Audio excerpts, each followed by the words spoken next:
बद्रीनाथ अथवा बद्रीनारायण मंदिर भारतीय राज्य उत्तराखंड के चमोली जनपद में अलकनंदा नदी के तट पर स्थित एक हिंदू मंदिर है। यह हिंदू देवता विष्णु को समर्पित मंदिर है और यह स्थान इस धर्म में वर्णित सर्वाधिक पवित्र स्थानों 4 धामों में से एक है। यह एक प्राचीन मंदिर है जिसका निर्माण 7वीं सदी में होने के प्रमाण मिलते हैं।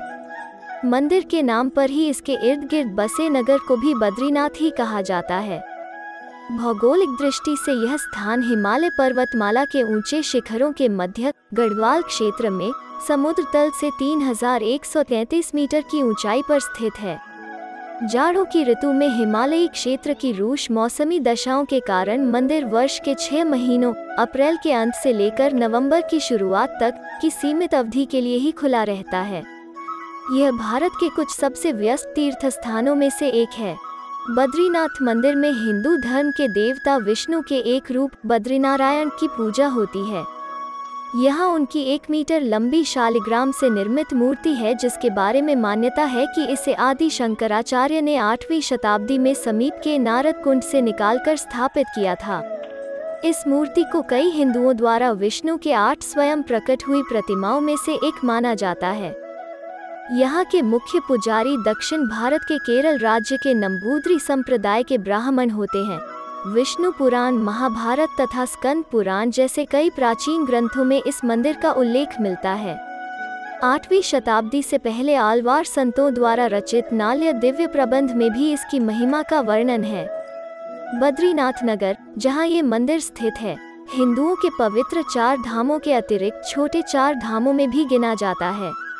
एक अन्य संकल्पना अनुसार इस मंदिर को बद्री विशाल के नाम से पुकारते हैं और विष्णु को ही समर्पित निकटस्थ 4 अन्य मंदिरों योग ध्यान बद्री, भविष्य बद्री, वृद्ध बद्री और आदि बद्री के साथ जोड़कर पूरे समूह को पंच बद्री के रूप में जाना जाता है।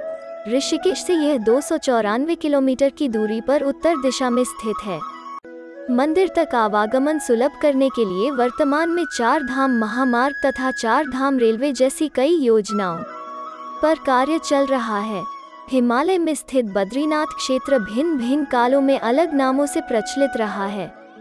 स्कंद पुराण में बद्री क्षेत्र को मुक्तिप्रदा के नाम से उल्लेखित किया गया है। त्रेता युग में भगवान नारायण के इस क्षेत्र को योग सिद्ध और फिर द्वापर युग में भगवान के प्रत्यक्ष दर्शन के कारण इसे मणिभद्र आश्रम या विशाला तीर्थ कहा गया है। कलियुग में इस धाम को बद्रिकाश्रम अथवा बद्रीनाथ के नाम से जाना जाता है।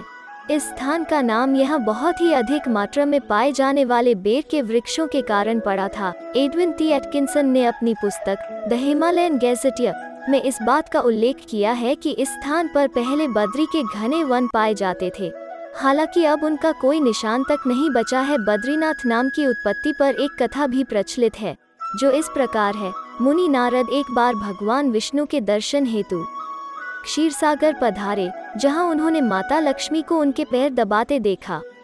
चकित नारद ने जब भगवान से इसके बारे में पूछा तो अपराध बोध से ग्रसित भगवान विष्णु तपस्या करने के लिए हिमालय को चल दिए। जब भगवान विष्णु योग ध्यान मुद्रा में तपस्या में लीन थे तो बहुत अधिक हिमपात होने लगा। भगवान विष्णु हिम में पूरी तरह डूब चुके थे।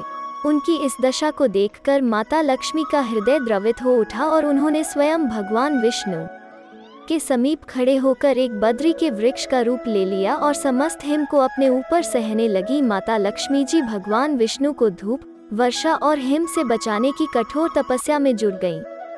कई वर्षों बाद जब भगवान विष्णु ने अपना तप पूर्ण किया तो देखा कि लक्ष्मी जी हिम से ढकी पड़ी हैं।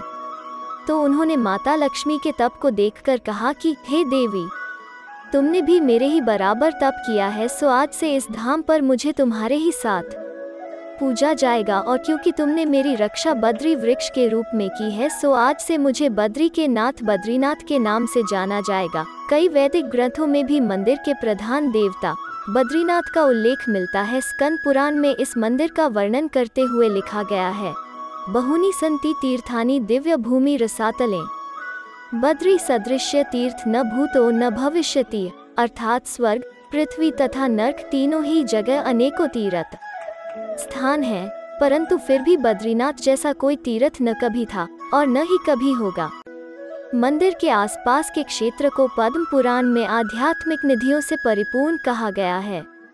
भागवत पुराण के अनुसार बद्रिकाश्रम में भगवान विष्णु सभी जीवित इकाइयों के उद्धार हेतु नर तथा नारायण के रूप में अनंत काल से तपस्या में लीन हैं। महाभारत में बद्रीनाथ का उल्लेख करते हुए लिखा गया है, अन्यत्र मरणामुक्ति स्वधर्म विधिपूर्वकात् बद्रीदर्शनादेव मुक्ति पुंसाम करे स्थिता।